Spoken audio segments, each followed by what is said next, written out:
الحمد للہ وکفى وسلام علی عباده الذین اصطفى اما بعد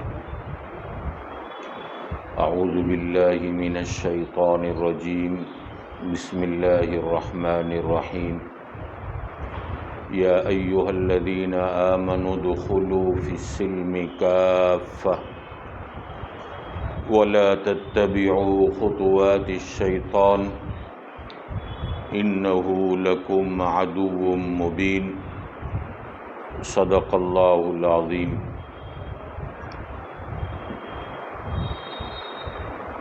گزشتہ کل سے ہمارا مضمون چل رہا تھا کہ جس کی زندگی میں 100% شریعت اور سنت آ جائے، یعنی پیشانی کے بالوں سے لے کر پیروں کے ناخن تک مکمل اسلام والی زندگی بن جائے، تو اس پر اللہ رب العزت کی طرف سے بہت سارے انعامات ملتے ہیں، جن میں سے کچھ انعامات کا تذکرہ ہو چکا۔ آج جو انعام کا ذکر ہے کہ حق تبارک و تعالی دنیا کو اس کے تابع بنا دیتے ہیں، دنیا کو مسخر کر دیتے ہیں، جیسا کہ صحابہ کرام رضوان اللہ تعالی علیہم اجمعین کے واقعات سے پتہ چلتا ہے کہ ایک مرتبہ زلزلہ آیا، حضرت عمر رضی اللہ تعالیٰ عنہ نے اپنے پیر کو زمین پر مارا اور کہا کہ اے زمین، کیا عمر تیرے اوپر انصاف نہیں کرتا؟ زمین رک گئی۔ مدینۃ المنورہ کے باہر آگ لگی اور وہ آگ بڑھتی بڑھتی مدینے کی طرف آ رہی تھی۔ حضرت عمر رضی اللہ تعالیٰ عنہ نے اپنی چادر ان کو دی، حضرت تمیم داری رضی اللہ تعالیٰ عنہ کو، اور کہا کہ جاؤ آگ کو یہاں سے دور بھگاؤ۔ تو جس طرح جانور کو مارا جاتا ہے، اس طریقے سے تمیم داری نے اس چادر سے آگ کو مارا اور کہا دور ہٹ، آگ دور ہٹ گئی۔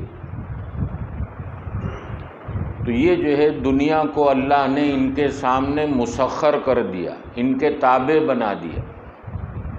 آج اگر ایمان والا اپنی زندگی ایمان والی بنا لے تو حق تبارک و تعالی دنیا کو تابع بنا دیں گے۔ جیسا کہ جب ایمان والی زندگی بنتی ہے تو دین کی دعوت دینے والا، دعوت اور تبلیغ جو نبی کریم صلی اللہ تعالی علیہ وسلم والا کام ہے، تو چونکہ ہمارے نبی رحمت ہے، تو یہ کام کرنے والے کے دل کے اندر بھی رحمت اور شفقت کو اللہ ڈال دیتے ہیں۔ یہ کبھی کسی سے اکتاتا نہیں اور کبھی کسی سے روٹھتا نہیں اور کبھی کسی سے دشمنی کرتا نہیں اور کسی کا کینہ دل میں رکھتا نہیں۔ جتنے ایمان والے بھائی ہیں، ہر ایک کی بات کو، ہر ایک کی طبیعت کو سامنے رکھتے ہوئے داعی جو ہے شفقت کے ساتھ اپنی بات پیش کرتا ہے۔ جیسا کہ حضرت ام سلیم رضی اللہ تعالی عنہا، جو حضرت انس رضی اللہ تعالی عنہ کی والدہ محترمہ ہے، یہ ابھی ایمان میں داخل نہیں ہوئی۔ حضرت انس چھوٹے بچے ہیں، ام سلیم نے نبی کریم صلی اللہ تعالی علیہ وسلم کی نصیحت کو ایک مرتبہ سنا، سنتے ہی دل کی کایا پلٹ گئی اور ایمان میں داخل ہو گئی۔ اپنے گھر آئی اور گھر آنے کے بعد اپنے شوہر مالک بن نضر سے کہا کہ آج میں نے محمد الرسول اللہ صلی اللہ تعالی علیہ وسلم کی زبان مبارک سے ایسی بات سنی کہ میرا دل برداشت نہ کر سکا اور میں نے وہی کلمہ پڑھ لیا اور میں مسلمان ہو گئی۔ مالک بن نضر نے کہا، ام سلیم میرا انتظار کرتی، مجھ سے مشورہ کرتی اور اس کے بعد قدم اٹھاتی۔ ام سلیم رضی اللہ تعالیٰ عنہ نے کہا، او میرے شوہر، مجھے اپنی زندگی پر اعتماد اور بھروسہ نہیں تھا کہ کہیں آپ سے بات کرنے سے پہلے اگر میری موت آ گئی تو میں شرک کی حالت میں دنیا سے جاؤں گی۔ مالک بن نضر نے کہا، میں ایمان نہیں لاؤں گا۔ حضرت انس چھوٹے بچے ہیں۔ والد محترم نے کہا کہ اس بیٹے کو میں اپنے ساتھ رکھوں گا۔ ام سلیم کہنے لگی کہ نہیں، اس کو بھی میں کلمہ پڑھاؤں گی اور یہ بھی جو ہے مومن بنے گا۔ مالک بن نضر نے کہا، میں اپنے اعتبار سے اپنے بیٹے کو سمجھاتا ہوں، جب میں سمجھا لوں اس کے بعد تو اپنے اعتبار سے سمجھا لینا۔ بیٹا جس کی بات مانے گا اسی کے ساتھ رہے گا۔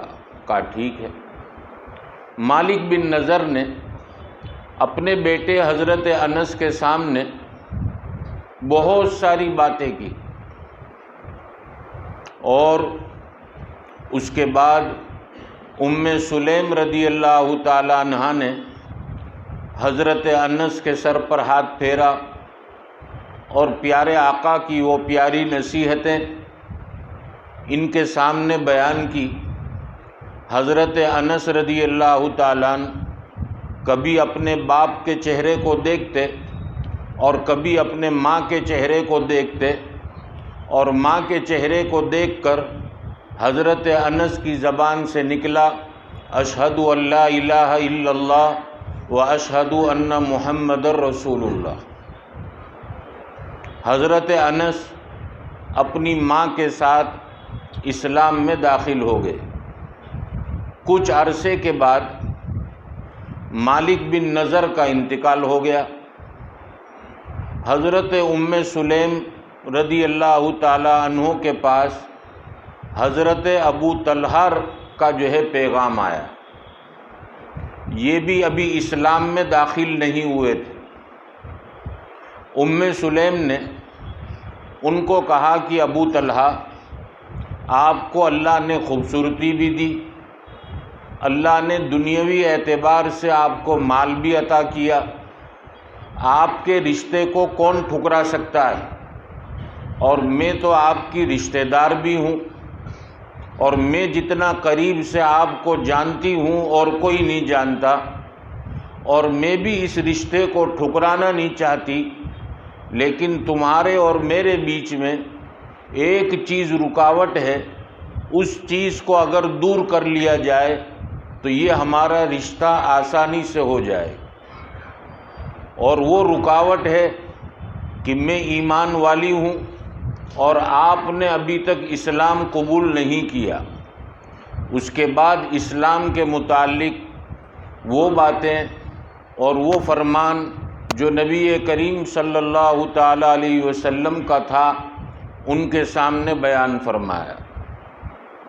حضرت ابو طلحہ کا دل کچھ نرم ہو گیا اور ام سلیم سمجھ گئی کہ اب جو ہے ان کا دل نرم ہوا، اگر اور ایک قدم میں آگے بڑھ جاؤں امید ہے اللہ کی ذات سے کہ اللہ ان کو اسلام کی دولت سے، ایمان کی دولت سے مالا مال کر دے۔ ام سلیم رضی اللہ تعالی عنہا نے کہا اے ابو طلحہ میں تمہارے ساتھ نکاح کے لیے تیار ہوں، لیکن میرا جو مہر ہے وہ مہر تم ادا کرو گے؟ کہا مہر تو ضروری ہے۔ کہا میرا مہر یہ ہے کہ تم اسلام میں داخل ہو جاؤ۔ اسی وقت حضرت ابو طلحہ رضی اللہ تعالیٰ عنہ ایمان میں داخل ہو گئے۔ تو یہ جو ہے داعیہ تھی، تو داعیہ کے اندر اللہ وہ صفات رکھتے ہیں، وہ شفقت اور وہ رحمت رکھتے ہیں، چونکہ یہ نبی والا کام ہے۔ جیسا کہ خود میرے پیارے آقا محمد الرسول اللہ صلی اللہ تعالی علیہ وسلم کے متعلق علامہ شبلی نے لکھا کہ ابو جہل کے پاس میرے پیارے نبی 3000 مرتبہ گئے ہیں دعوت کے لیے۔ کتنی مرتبہ؟ 3000 مرتبہ۔ اور 3000 مرتبہ جانے کے بعد بھی آپ ابو جہل سے روٹھے نہیں، اکتائے نہیں کہ یہ مانتا نہیں، میں کیوں جاؤں بار بار۔ تو پتہ چلا کہ ایک داعی جس کے اندر جو ہے یہ صفات ہونی چاہیے، اور وہی داعی ہے جس کے اندر یہ شفقت اور رحمت والا مزاج ہو، بغض اور عناد والا مزاج نہ ہو۔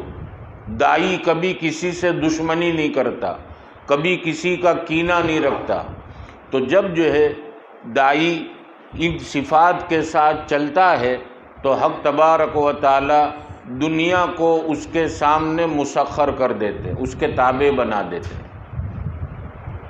حضرت ابراہیم ابن ادہم رحمۃ اللہ علیہ بڑے ولیوں میں ان کا شمار ہے۔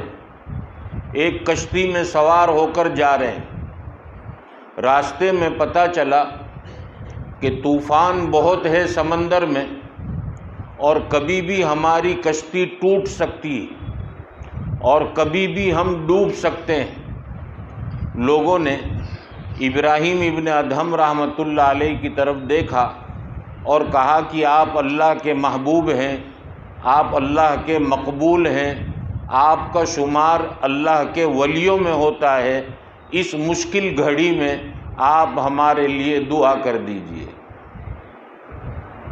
حضرت ابراہیم ابن ادہم رحمۃ اللہ علیہ نے ہاتھ اٹھائے اور کہا کہ اے اللہ، آپ نے اپنی قدرت تو ہم کو بتا دی، اب اپنی رحمت بھی بتا دیجئے۔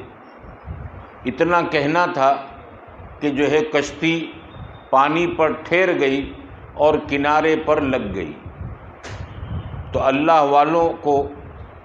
والوں کے آگے بھی اللہ دنیا کو مسخر کر دیتے ہیں، ان کی جو ہے فرما بردار بنا دیتے ہیں، اس لیے کہ ان کے سر کے بالوں سے لے کر پیر کے ناخن تک پورا کا پورا اسلام والی زندگی،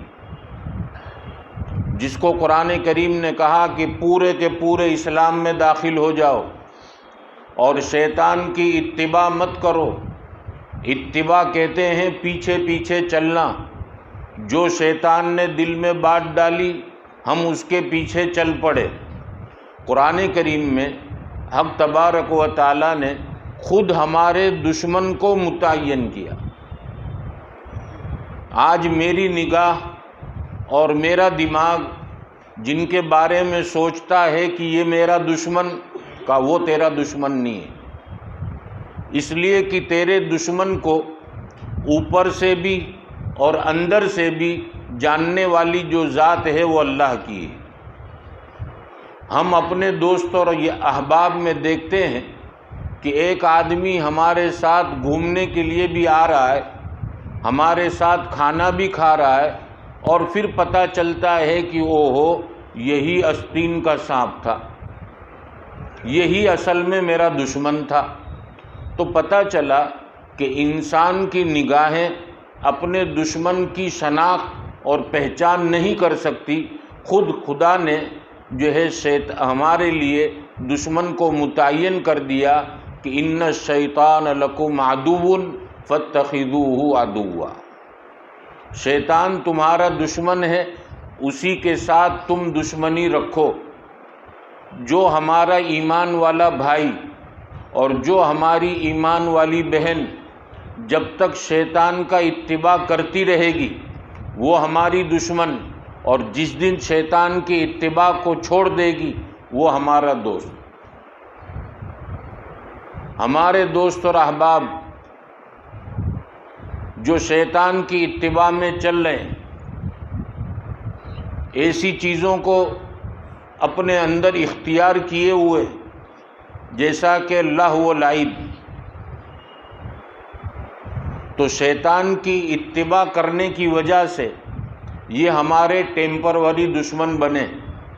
جس دن یہ شیطان کی اتباع چھوڑ دیں گے ہماری ان کے ساتھ دشمنی ختم ہو جائے گی، یہ ہمارے دوست بن جائیں گے۔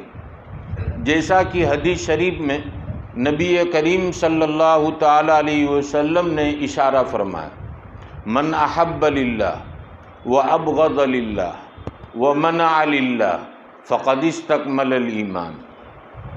جو محبت کرتے ہیں آپس میں تو اللہ کے لیے، ہم یہاں درس سننے کے لیے آ رہے ہیں، اللہ کی بات، اللہ کے نبی کی بات سننے کے لیے آ رہے ہیں، نئے لوگوں سے ہمارا تعارف ہو رہا ہے، محبت ہو رہی ہے کہ بھئی آپ کون سے محلے کے، آپ کس علاقے کے، روزانہ ایک جگہ بیٹھنے کی وجہ سے کچھ محبت بڑھی، ہم جو ہے ان کو چائے کی دعوت پیش کرتے ہیں، اور وہ بھی کہتے ہیں جب ہمارے علاقے میں آؤ ہماری چائے پی کر جانا۔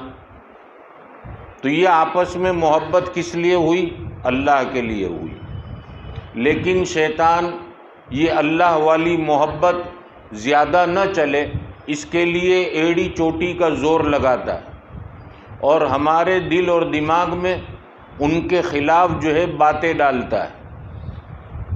کبھی جو ہے چائے پینے پر سے ہم ناراض ہو گئے کہ تم جو چائے پیتے وقت یہ جو آواز نکالتے ہو اس آواز سے مجھے کراہت ہوتی ہے، محبت ختم ہو گئی۔ تمہارا پانی پینے کا طریقہ صحیح نہیں، تم جو ہے گھونٹ منہ میں بھی لیتے ہو اور تھوڑا گلاس میں بھی نکلتا ہے، مجھے یہ اچھا نہیں لگتا۔ تو وہ کہتا ہے جب اچھا نہیں لگتا تو آج سے تم بھی الگ میں بھی الگ۔ تو آپس میں محبت ہوئی اللہ کے لیے، اس کو جو ہے کمال تک پہنچنے سے پہلے اس کو ختم کر دینا۔ جیسے ٹرین کے اندر ہم سفر کر رہے ہیں تو سفر کے دوران کسی سے ہمارا تعلق ہوا، ہم نے جو ہے ان کو اپنا ناشتہ پیش کیا، انہوں نے اپنا ناشتہ ہم کو پیش کیا، چائے ہم پی رہے ہیں ان کو بھی پلا رہے ہیں، 1-2 گھنٹے میں محبت ہو گئی، ایک دوسرے کے گھر کے متعلق جو ہے پوچھا گیا کہاں رہتے ہو، کس کے بیٹے ہو، او ہو تمہارے ابا تو ہمارا بہت پرانا تعلق۔ تو یہ تعلق جڑا۔ اب ہم جا رہے ہیں بمبئی تک، 4 گھنٹے کا سفر۔ شیطان یہ دیکھتا ہے کہ یہ دونوں میں محبت اللہ کے لیے ہوئی، اب اس کو جو ہے یہیں بمبئی پہنچنے سے پہلے ختم کرنا ہے۔ تو کبھی جو ہے ہماری زبان سے وہ جملے نکلوائے گا کہ تم جو ہے اپنی سیٹ پر بیٹھو، تم اتنے لمبے ہو کر بیٹھے ہو کہ نہ میں سو سکتا ہوں نہ بیٹھ سکتا ہوں، ذرا تمہارے پیر ادھر سے ہٹاؤ، تم نے یہ جو ہے نیچے کیا پھینک رکھا ہے، دیکھو چوہے ادھر سے ادھر تمہارے کچرا پھینکنے کی وجہ سے ہو رہے ہیں، میرا سامان کا خطرہ ہو گیا۔ تب وہ کہتا ہے کہ ٹھیک ہے جناب، آپ کو جب تکلیف ہی ہو رہی ہے میں اپنا سامان لے کر بازو کے کمپارٹمنٹ میں چلا جاتا ہوں، محبت ختم ہو گئی۔ تو من احب للہ وابغض للہ، کسی کے ساتھ جو ہے دشمنی ہوئی تو اللہ کے لیے، اور یہ دشمنی کہ یہ شیطان کی اتباع کر رہا ہے، جب تک شیطان کی اتباع کرے گا ہمارا ٹیمپروری دشمن، پرماننٹ نہیں ہے، ٹیمپروری دشمن۔ جیسے ہی یہ شیطان کی اتباع کو چھوڑے گا ہمارا دوست بن جائے گا۔ تو ان تمام چیزوں کے اخیر میں نبی کریم صلی اللہ علیہ وسلم فرماتے ہیں کہ جن کے اندر محبت اللہ کے لیے ہوئی دشمنی اللہ کے لیے ہوئی، کسی کو کسی کام سے روکا تو اللہ کے لیے روکا، یہ نہیں کہ میری بڑائی چل جائے کہ میرا کہنا تو ماننا ہی پڑے گا۔ جیسے ایک شوہر اپنے گھر کے اندر جب پہنچتا ہے تو لوگوں کو یہ بتلانا چاہتا ہے کہ میری اولاد پر میرا رعب کتنا، میری بیوی پر میرا رعب کتنا۔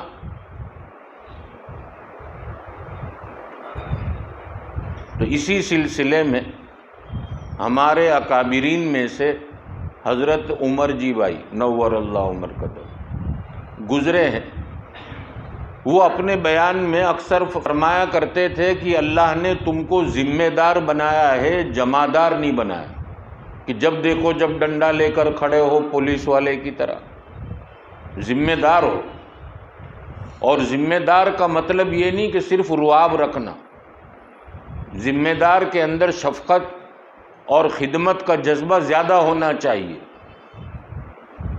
کہ اگر جو ہے آج میری بیوی نے افطاری کے وقت میں گھر پہنچا، وہ بیچاری جو ہے کسی وجہ سے آج لیٹ ہو گئی اور وہ تلن تل رہی ہے، تو یہ نہیں کہ پہنچتے کے ساتھ ہی جو ہے آپ جمعدار بن گئے کہ کچھ گھڑیال دیکھی کہ نہیں دیکھی، پتہ نہیں 5 منٹ باقی، اب یہ کب تل کر آئے گا، جاؤ تم لوگ کھا لینا، میں تو جاتا ہوں میری ماں کے وہاں افطار کروں گا۔ اب وہ بیچاری دل ٹوٹ گیا کہ اتنی محنت سے میں پکا رہی ہوں، اپنے جو ہے ہاتھ بھی جل رہے ہیں، تیل کے قطرے بھی میرے ہاتھوں پر پڑ رہے ہیں، میں برداشت کر رہی ہوں، اور یہ اٹھ کر چلا گیا۔ اب یہ بھی گیس بند کر دیتی ہے اور رونا شروع کرتی ہے کہ شوہر نہیں تو میں اکیلی کیا کروں۔ تو کہا ذمہ دار ہو، اگر کبھی ایسی جو ہے پوزیشن ہو، ساتھ میں کچن میں کھڑے ہو جاؤ اور کہو کہ لاؤ میں بھی تمہارا ہاتھ بٹاؤں، میں بھی جو ہے دسترخوان پر تیاری رکھنا شروع کر دوں، تمہارے کام میں میں معین اور مددگار بن جاؤں، یہ ہے ذمہ دار۔ تو ہم کو اللہ نے ذمہ دار بنایا ہے، جمعدار نہیں بنایا کہ جب چاہے تب ہم جو ہے ڈنڈا اٹھائے۔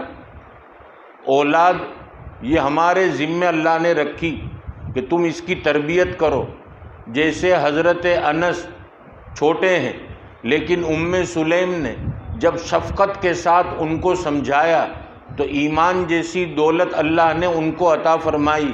ہمارے بچے بالکل جنگلی جانور نہیں کہ ہم یہ کہہ دیتے ہیں کہ اس کی تو سمجھ میں آتا ہی نہیں، یہ تو مانتا ہی نہیں، مایوس نہیں ہونا چاہیے، بلکہ شفقت والے انداز میں، محبت والے انداز میں، جب ضرورت پڑے تو آنکھ نکال کر اور جب ضرورت پڑے تو تھوڑی بات چیت بند کر کر اس طریقے سے جو ہے بچوں کو دیندار بنایا جا سکتا ہے۔ ہمارا نوجوان گھر کے اندر آیا، ماں کہہ دیتی ہے کہ بس اب یہ گھر میں گھسا، اب موبائل میں داخل ہوگا، نہ ہمارے ساتھ بات کرے گا، نہ ہمارے ساتھ کھائے گا پیے گا، یہ اپنے کمرے میں بیٹھا رہے گا اور پھر چلا جائے گا۔ تو ماں کو کہا کہ ایسی مایوس نہ ہو، بلکہ شفقت والے انداز میں اپنے اس پیارے بیٹے کو سمجھائے کہ پیارے بیٹے تجھے جو ہے یہ بات بھی معلوم ہوگی کہ ماں کو ایک محبت بھری نگاہ سے دیکھنا مقبول حج اور مقبول عمرے کا ثواب رکھتا ہے، موبائل کے دیکھنے پر کوئی اجر و ثواب نہیں۔ او پیارے بیٹے، تو مجھے دیکھنے کے لیے تڑپتا ہو یا نہ تڑپتا ہو، لیکن تیری ماں تو صبح سے تیرے انتظار میں تھی کہ میرا بیٹا افطار کے وقت آئے گا، میں اپنے بیٹے کے چہرے کو دیکھوں گی۔ او پیارے بیٹے، کوئی بات نہیں، تو تیرے موبائل میں مشغول رہے، میں تیرے چہرے کو جی بھر کر دیکھ لوں۔ اگر ماں کا یہ انداز ہو تو کیا بیٹا موبائل نہیں رکھے گا سائڈ پر؟ پھر اگر نہ سمجھا تو تھوڑی تاکید والی بات۔ تو آج جو ہمارے گھروں کے اندر جو نظام بگڑا ہے، اس کی جو ہے ایک وجہ تو یہ ہے کہ میاں بیوی میں آپس میں فکری اختلاف ہے، کہ باپ جو ہے ایک الگ نہج اور الگ انداز سے بچوں کو ٹرین کر رہا ہے، اور ماں جو ہے الگ انداز سے۔ مثال کے طور پر کسی جگہ جانے کے لیے باپ نے اجازت دے دی تو ماں کہتی ہے نہیں میری اجازت نہیں ہے، بیٹھ جا۔ یہ فکری اختلاف ہوا۔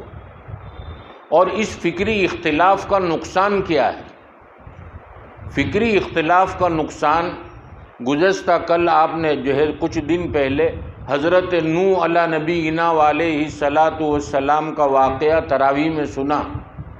ان کا ایک بیٹا جو پانی کے اندر ڈوبا، حضرت نوح کی بات کو نہیں مانا۔ کیا وجہ تھی؟ تو یہاں مفسرین نے لکھا ہے کہ حضرت نوح اور حضرت نوح کی جو اہلیہ تھی ان دونوں میں فکری اختلاف تھا، اس وجہ سے ان کا بیٹا ایمان سے محروم رہا۔ باپ جو ہے اپنے بچے کو مسجد کے آداب وغیرہ بتلا رہا ہے کہ مسجد میں آنا ہے، اللہ کا گھر ہے، ٹوپی پہن کر جانا ہے۔ اگر ٹوپی کے بغیر جائیں گے اللہ کے دربار میں، اللہ کہے گا او میرے بیٹے اتنا، او میرے بندے اتنا غفلت کے ساتھ آیا، میرے دربار میں آنے کے آداب کیا ہیں تجھے معلوم نہیں؟ اگر آج بچہ چھوٹا ہے، آج سے اگر اس کی ٹوپی کی عادت نہیں ڈالی گئی تو یہ بڑا ہونے کے بعد بھی بغیر ٹوپی کا آئے گا۔ تو جب باپ اپنے بچے کو اس طرح سے ٹرین کرتا ہے، ماں جو ہے چونکہ اس کو ٹوپی تلاش کرنے میں محنت پڑے گی اس لیے کہتی ہے لے جاؤ، یہ تو چھوٹا ہے، اس کے اوپر کوئی گناہ نہیں، معصوم ہے، تم تمہارے لے جاؤ۔ اب بچہ دیکھتا ہے کہ فکری اختلاف ہوا، اس کا فائدہ بچہ اٹھاتا ہے کہ امی تو کہتے چلے نا، تم نہ کہتے نہیں چلے۔ بچہ جو ہے ماں باپ کے بیچ میں ایک دوسرے کو ایموشنل کرتا رہتا ہے کہ ابا کی مانوں کہ تمہاری مانوں۔ تو یہ فکری اختلاف آج ہمارے بچوں کو دینداری پر لانے میں سب سے بڑی رکاوٹ بنا ہوا ہے۔ تو ہم جو ہے اپنی بیوی کے ساتھ بیٹھ کر ایک جو ہے پروگرام بنائیں کہ تربیت کا ذمہ داری میرے اوپر ہے، تو اس میں میرا سپورٹ کیا کر، تاکہ بچوں کی صحیح تربیت ہو۔ جہاں باپ نے جو ہے بے دینی پر چلنے کی وجہ سے یا آوارہ لڑکوں کے ساتھ گھومنے کی وجہ سے جہاں باپ نے ڈانٹا تو ماں فوراً جو ہے اپنی گود میں لے لیتی ہے اور کہتی کہ نہیں میرے بچے کو بولنے کا نہیں۔ فکری اختلاف ہو گیا۔ اب یہ بچہ کیسے دیندار بنے گا؟ تو ماں کو بھی چاہیے کہ تربیت کے معاملے میں جو باپ ذمہ دار ہے اس میں جو ہے اپنے شوہر کی معین اور مددگار بنے۔ اگر آج تربیتی پہلو پر نظر نہیں ڈالی تو پھر یہ بچہ بڑا ہونے کے بعد جب بے دین بنے گا تو دنیا کا نظام اس کی مخالفت میں چلے گا۔ ایک ماں ہونے کی حیثیت سے تو جب بچے کو دھوپ میں بٹھانا پسند نہیں کرتی تو ایک ماں ہونے کی ممتا تیرے اندر کل قیامت کے دن بھی ہوگی، جس دن تیرے بچے کو جہنم میں ڈالا جائے گا تو کیسے برداشت کرے گی؟ ہمارے اکابرین جو گزرے انہوں نے جو ہے بچپن ہی سے اس تربیتی پہلو پر نظر ڈالی تاکہ بچہ بڑا ہونے کے بعد سر کے بالوں سے لے کر پیروں کے ناخن تک پورا کا پورا اسلام والی زندگی ہو، تو اللہ دنیا کو اس کے آگے اس کے تابع بنا دیں گے۔ یہ جو کہے گا اللہ وہ کریں گے۔ ایسا بنانے کے لیے بچپن سے محنت۔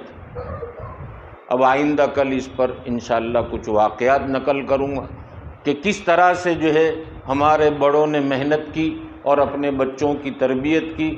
حق تبارک و تعالی ہم سب کو بھی اپنے بچوں کی صحیح تربیت کی توفیق عطا فرمائے۔ سبحانک اللہم و بحمدک و تبارک اسمک و تعالی جدک و لا الہ غیرک۔ اللہم لک الحمد کلہ و لک الشکر کلہ و الیک یرجع الامر کلہ۔ نحن نستغفرک و نتوب الیک و نصلی علی رسولہ النبی الکریم۔ اے اللہ ہم سب کے گناہوں کو معاف فرما دیجیے، ہمارے قصور اور کوتاہیوں کو درگزر فرما دیجیے۔ آپ کی مرضیات پر زیادہ سے زیادہ چلا کر آپ کی نامرضیات سے ہماری پوری حفاظت فرما لیجیے۔ پیارے آقا محمد الرسول اللہ صلی اللہ تعالی علیہ وسلم کے طریقوں کی محبت اور غیروں کے طریقوں کی نفرت ہمارے اہل و عیال کے دلوں میں اتار دیجیے۔ دوام ذکر اور دوام طاعت کی توفیق نصیب فرما دیجیے۔ نفس اور شیطان کے مقابلے میں آپ ہماری مدد فرما دیجیے۔ مولا کریم اپنے بچوں کی اور اپنے ماتحتوں کی صحیح تربیت کرنے کی توفیق عطا فرما دیجیے۔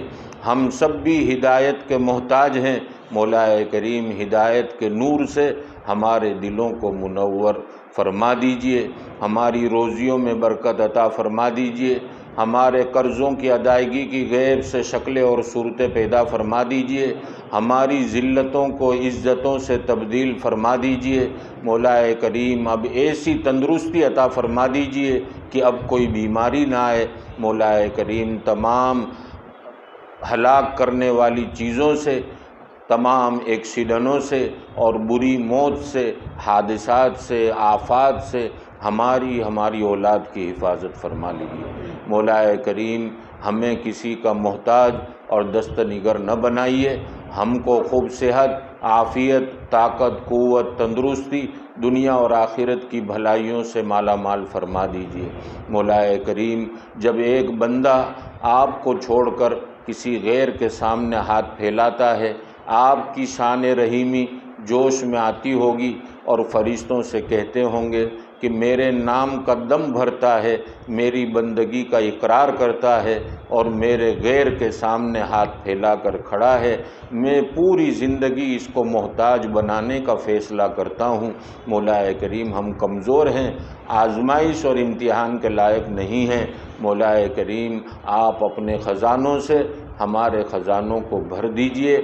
ہمارے گھروں میں، ہماری تجارت اور کاروبار میں خوب برکت عطا فرما دیجئے۔ تمام پریشانیوں سے ہماری اولاد کی حفاظت فرما لیجئے۔ تمام مدارس کی مدد فرما دیجئے۔ تمام مدارس کی حالات آپ بخوبی جانتے ہیں۔ مولا کریم سب کی اپنے خزانوں سے مدد فرما دیجئے۔ مولا کریم ہمارے ملک میں امن و امان کی، ہدایت کی ہواؤں کو چلا دیجئے۔ جن برادران وطن کے دلوں میں ہماری نفرتیں اتری ہوئی ہیں، ان نفرتوں کو محبتوں سے تبدیل فرما دیجئے۔ مولا کریم ہمارے ایمانی اور دینی شعار کو جو اس ملک میں آپ نے زندہ رکھا ہے، مولا کریم قیامت تک زندہ فرما دیجئے۔